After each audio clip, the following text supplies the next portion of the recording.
Hey, good afternoon here on this bright and Monday afternoon. On the day of, we got game 4 coming on tonight with OKC and the Lakers. First of all, hello, I am Dr. D with Dr. D's Takes, keeping it 100. And today we are going to, and I'm talking to you guys like you're my friends today because you are my friends. You are my Thunder family.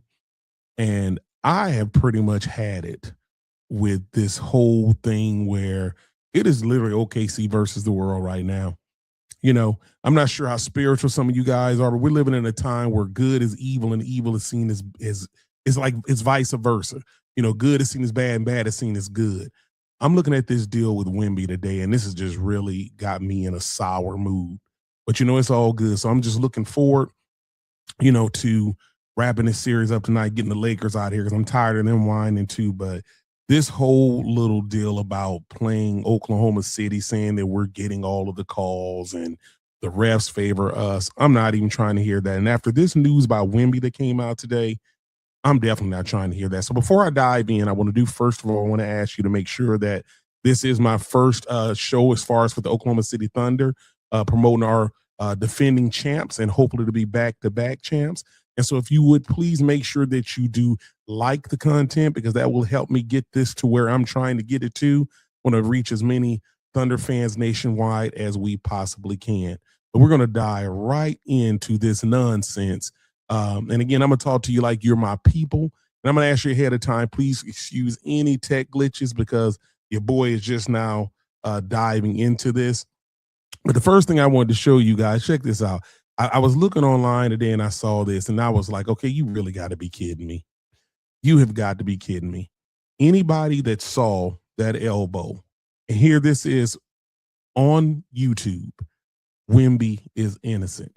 How can you look at this man elbow Mr. Reed in the face and say that he's innocent? He looked him right in the eye and elbowed him. And you know how, like, when you are a kid, you have siblings, some of you may have brothers or sisters, and it's like you see one of your siblings do something and you think they're favored by one of the parents, and what do you say? You're like, if that would have been me, I would have got in trouble. I'm looking at this mess by Wemby with this elbow, and that was the first thing that came to my mind when the news came out today that they were not even going to fine him and they're not going to suspend him. If that would have been Lou Dort, if that would have been any Oklahoma City Thunder player, the outcry would have been crazy, and absolutely their heads would have rolled. There's no doubt about that. So check this out. I want y'all to take a look at this. This is crazy. This is crazy. Everyone saw the Wemby ejection tonight, but I'm going to give you the full picture. Minutes before the ejection, Gobert got away with his hold and dirty shove. Then he puts clamps on Terrence Shannon Jr., but he catches an elbow to the face, and since he's an ethical hooper, he doesn't flop. Julius Randle shoved him to the ground. This dude, Wemby's about to go for 25 minimum next game. I've got it locked in on Cal Sheet. Here's multiple angles to prove that he got hit in the face. Wemby refuses to flop because it's against his morals and values, but since the referees don't get it in check, here's what happens next. Watch it in real time without context, and it probably looks a little bit bad. But I'm about to show multiple angles slow down, and remember all the context of everything we just watched a second ago. Upon first look, it looks like Wemby just swings at Naz Reid indiscriminately, but we have to watch it again and pay attention to Wemby's left arm this time. Jaden McDaniels grabs his arm with two hands, and Wemby is... This guy is defending this. He wants to show all these different angles and make it seem as though it's okay what he did.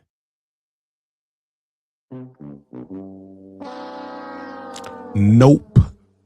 When I look at that, it's like it tells me there are so many words that describe how you can look at this and say it's okay. He's innocent. He was tired of them hanging all over him. So, I guess he just had to retaliate. That is absolutely insane. But again, it plays into this whole narrative that right now the Spurs are the chosen team. And why is that? Because people feel like they're the team that can take your Oklahoma City Thunder out. And that is not the case, because the truth of the matter is this. I am not taking anything away from the Spurs when they beat us in those games. But I know, and any avid Thunder fan knows we were not complete. We were not healthy. The games that J-Dub played in, he was still recovering with the hamstring. He was still recovering with the wrist. A.J. Mitchell is not what he was. I'm not even sure. He might have been hurt one of those games. I can't remember. But we are not the team now that we were then. And to be honest with you, I'm not necessarily hoping Minnesota beats them. I think some people out there have this narrative like we're afraid of the Spurs. I am not. And I know Oklahoma City is not afraid of the Spurs. And if I'm keeping it 100 with you, which I always will, Chet Holmgren is playing at a level that we have not seen him play at since he's been there. And I really firmly believe that Chet is going to step up and show himself. He's up for the challenge. Okay. But let's dive deeper. I don't even want to give the Spurs too much more of my time. But that's just a bunch of crap right there. I will say that. This is crazy work that you're going to let this man elbow this man in the face like that, and you don't suspend him and you don't even fine him. Just keep playing. Now, I will say this. Hopefully Minnesota has some heart. I just want them to go 7 games because I want my boys to get as much rest as they can, especially J-Dub. We need him well rested. We need that hamstring healed up. And then we'll take care of either one of them when we get to the Western Conference Final. But I just wanted to kind of show you guys, and I know you've seen a lot of this, but I've condensed this all into one so that you can see how they have gone about building this narrative as to why I say it's Oklahoma City versus the world, because they have made us, which the Thunder are one of the most humble teams out there. People don't believe that. They think, Lou Dort is dirty and Shea's a flopper and blah, blah, blah. This narrative is getting spread all over the place to the point that novices are starting to believe it. And they're all over Twitter. They're all over Facebook. They're all over TikTok with this narrative that the Thunder are just a bunch of floppers, that he's a free throw, Shea's a free throw merchant. And here's what I'm trying to figure out. I'm not sure how many of you play basketball, but since when did it become a bad thing that I'm so unguardable that you have to foul me to stop me? Doesn't that make me a better player? That's your fault. Stop fouling. That's what I tell people. You're fouling me because I'm so good. Your only choice to try to stop me is you got to foul me. So how's that a bad thing? Oh, he scores all of his points from the free throw line. Stop fouling. It's pretty simple, but it's not that easy for him. Okay, check this out. I wanted to show you something else here. Look at this. On Twitter the other day, by halftime, this is crazy work. I'm going to. Is that Miss Crabtree? By last night at halftime of Lakers versus Thunder on my Twitter feed, Hero of the Day was the account, has posted 2 minutes and 15 seconds of Oklahoma City flops. This was posted. Just cutting them game all one. in real time. Hey, you're just doing it all in real time. Watch these of game one.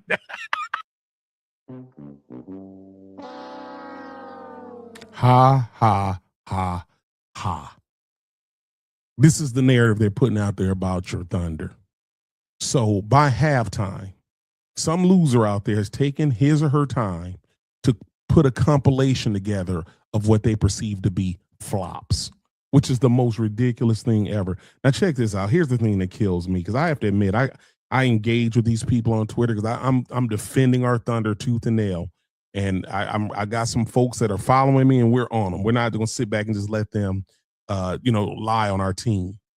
But here's the thing that's crazy. They'll show highlights that blatantly show our players getting hit and pushed around and knocked down. And every time we fall down, it's a flop. I don't care how obvious the foul is. It's a flop if the Thunder player does it.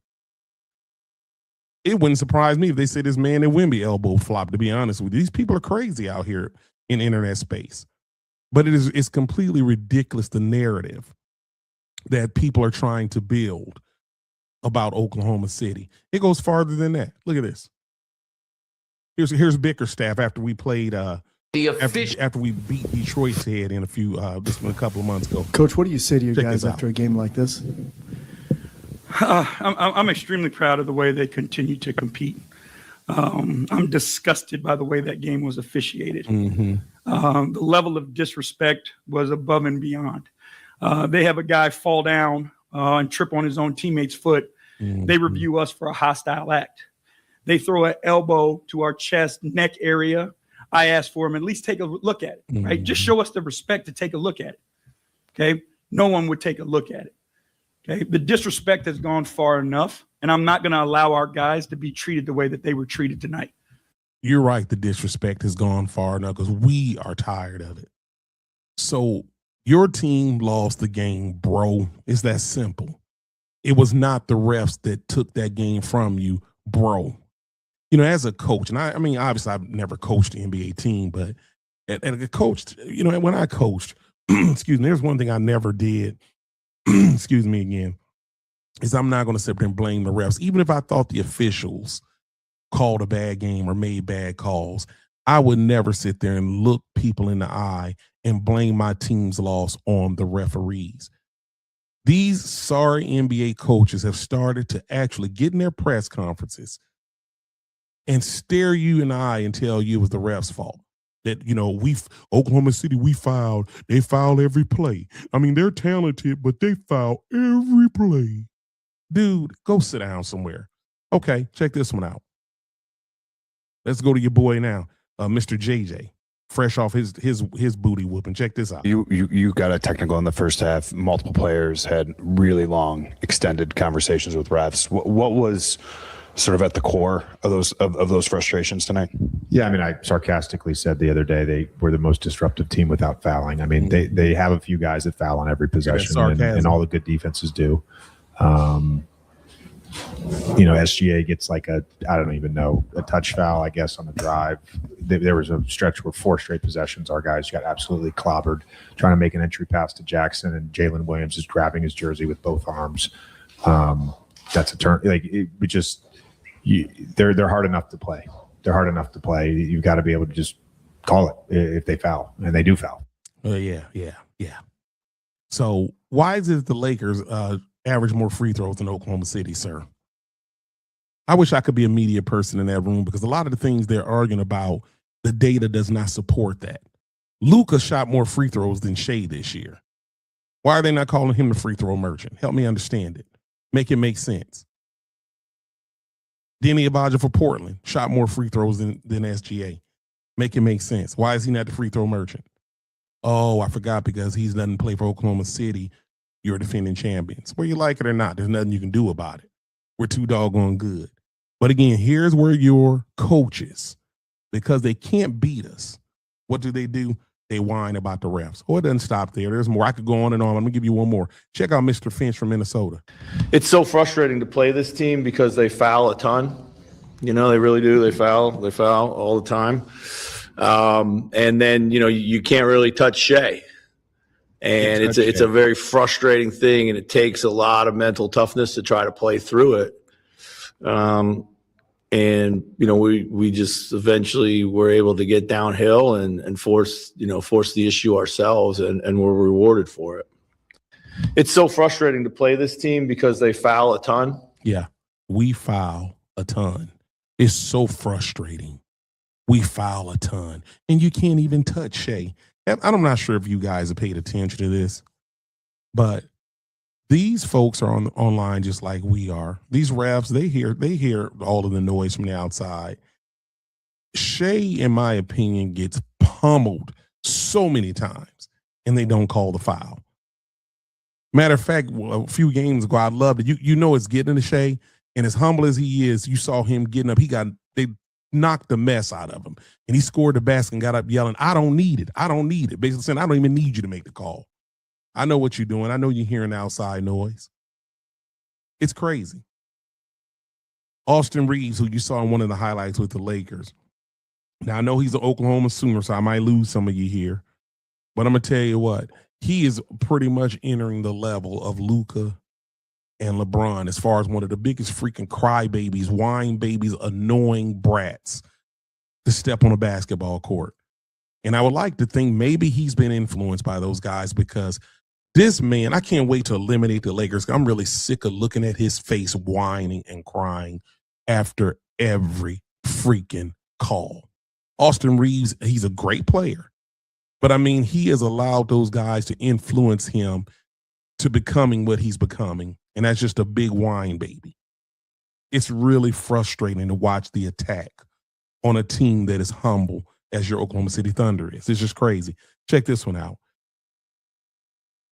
So again, I'm looking around. Why do we have to be in whiteface and blackface, Papa? Because you guys can't get recognized. Now you two go inside the ref bar and find out why we aren't getting any calls. And I'll monitor everything from inside the van. Pleasure doing business with you, Shay. Just keep giving me the calls and there's more of this for you. Oh, hey there, fellow refians. Wow, sure is a lot of money from Shay there. Who are these guys? You guys don't look like any referees we've seen before. We're just like you guys. See our stripes? If you guys are really refs, then tell me this. If Shay goes to the paint, doesn't get touched, and throws the ball as high as he can for no reason, what do you do?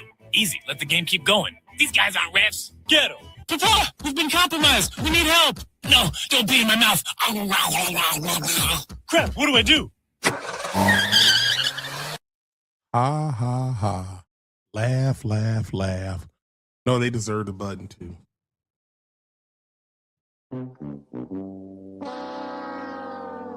Matter of fact, I got another button for them. Weak. So now we're doing cartoons. And again, you know, there's so many people out there who really don't know the game. They watch this kind of stuff and they get brainwashed. Oh, you know, is Oklahoma City paying the refs? They really do seem to get all the calls. It is just absolutely asinine.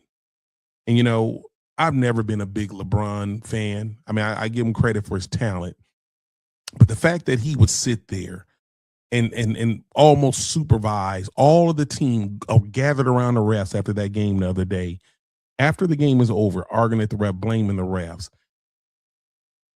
and you call that your GOAT. To me, that is one of the most sickening scenes ever on a basketball court.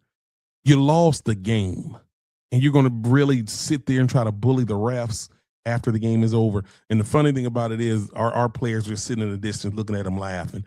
Because, you know, if I'm playing for Oklahoma City, and, you know, our guys are real smart, they're savvy, they're head smart, you got to know, man, we are all up in those boys' heads. They are whining and crying about the officiating, and we don't get down like that. You know, Shea has said many times, he hears the outside noise, he doesn't care. We don't care. We know what it is. Again, we are so good, you can't beat us, so what do you have to do? You whine about the refs and say, oh, the refs are helping them. I don't know about you, but I did a post recently about how proud I am to be a Thunder fan. And the reason I'm, you know, not only am I just in love with the team, but I'm in love with the culture of those players and our whole front office, our coaching staff, and what they stand for. You don't ever see our guys blaming refs. You don't see our guys arguing with each other on the court. What you do see them doing is team first mentality. The Spurs can try to copy us all they want to with their little after game thing. They look corny trying to copy us. Now they want to do group interviews. Now they want to beat the drum before the game and do chants. I'm sorry, sir, that's OKC. You're trying to be like us. It doesn't work. You can't do it because you don't have class like we have. What we do have are players and a team that stands for what's right. I love it. Check this out. Look at the difference in what you see when we're faced with adversity. Here's one at Dangle. Check this out. I'm saying, now, this is after lose to a team 3 times in a row. San Antonio beat us 3 times. Without them being better than you. So we have to get better. We have to look in the mirror. And that's everybody. From top to bottom, if we want to reach our ultimate goal. You know, look at that. That was back in December when they had beat us like 3 times in a short span of time. Your leader of the team, did he get up there and say, well, we got injuries? Did he get up there and say, well, you know, the refs were letting Wemby, you know, they were fouling us? Did you see him say that? No, what he did say is, hey, you know what? You don't lose to a team 3 times in a row without them being better than you. So we need to look in the mirror and do what we need to do to get better. That's what our leader said. Other teams would have been on the mic crying about the ref, blaming the ref, blaming this, blaming that. That's what our leader did. Oh, check it out. I got more for you. Check this one out here. This was after we had played Houston, and the refs made a bad call. Almost cost us the game. Check out your leader, how he responded. Kevin definitely called timeout about 3 times, verbally and physically with his hands. I think the refs just missed it. But that's life. You make mistakes in life and you move on. Kevin definitely called. That's my leader right there. That's what I want the leader of my team talking like. This man said, yeah, I heard Kevin Durant call timeout. It should have been a tech. No, I saw it too. I was livid when I was watching the game. Because when you call a timeout, and you don't have one, that's a technical. We'd have shot the free throw, we'd have won the game. Now, we ended up winning in overtime anyway, but we very easily could have lost. But yet and still, when they asked this man after the game about that horrible call by the ref, what did he say? They're human. They make mistakes. It's okay. They're not going to be perfect. That's what I want my leader talking like. If that would have been the Lakers, if that would have been Minnesota, if that would have been the Spurs, that would have been Phoenix, if they were whining too when we kicked their tail, it would have been the refs' fault some kind of way. They'd have found a way to blame somebody. Well, they were making bad calls all game, so it didn't surprise me they missed that one too. I don't care, fine me. Crazy work. So this all starts at the top. Let's check out our coach. The other day while the Lakers were surrounding the refs and blaming the refs, we were getting bad calls just like they were, right? This is what our coach said about the bad calls. Check this out. Same game, same night. I mean, my interactions with the officials between me and them, I had plenty to say to them, but I'm going to keep it there. And I thought our team did a really good job of staying present and just focusing on the next controllable. And we just played it possession by possession. I mean, my interactions with the officials between me and them, I had plenty to say to them, but I'm going to keep it there. And I thought our team did a really good job of staying present and just focusing on the next controllable. And we just played it possession by possession. Controlling what you can control. He said, yeah, I talked to the refs, but you know what? I kept that between me and them. I kept that between me and them. I got a button for that too. Yeah, that's what I want to hear my coach talking like. That's what I'm trying to hear. My coach, my leader.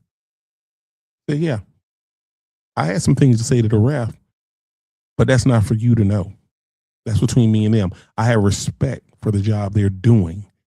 I said my say with them, and that stayed with us. So think about it. Refs are human. And so if you are dealing with a team or a coach or players that are always on your neck versus a team like OKC who humble, we're not yelling and fussing at the refs, we're not blaming the refs, we're giving them credit, we're respectful. When it's a 50-50 call, who you going with? No, it's not favor, but these guys are human. We're ready to wrap this thing up. I got one more for you. Check out your leader one more time. Check out your boy. Does the narrative you guys have the special whistle bother you, especially on a night like tonight where the stats don't support that? I mean, they had 47 free throws to your 30. Like, what is kind of your thoughts on that? And has it reached a point where you just maybe blocked it out entirely? Yeah, I don't care not one bit. Mike Brown and the Knicks. Does the narrative you guys have? Did you hear my man say they asked him, are you hearing all outside noise about Oklahoma City Thunder getting the whistle? My guy, my leader said, yeah, I hear it, but I don't care one bit. And that's how we're going to wrap this up today, because you know what? We're about to go out here and kick the Lakers tonight, and we're going to sit back and get some rest, and we're going to deal with whoever wins that Minnesota and San Antonio game, and then we're going to go into the championship, and we're going to deal with them at the same token. But it's time for us to take a stand. I'm telling you, I will be online, and I'm taking on everybody because I know our boys are too humble to do it. I try to be humble, but I'm not going to sit back and let them attack my boys. I'm speaking up for them online. I am. And so anyway, with that being said, hopefully you've enjoyed this content. And I'm going to be back on here quite frequently supporting our Thunder. And again, let's get out here and root on the Thunder versus the Lakers tonight. And I'll be back posting in the Rolling Thunder group and various groups to make sure we get some engagement. So please help your boy out by liking and sharing. We want to get this thing rolling, but let's support our boys. We know it's us against the world, but it's all good because they can't stop us. You feel me? Have a great day and Thunder up.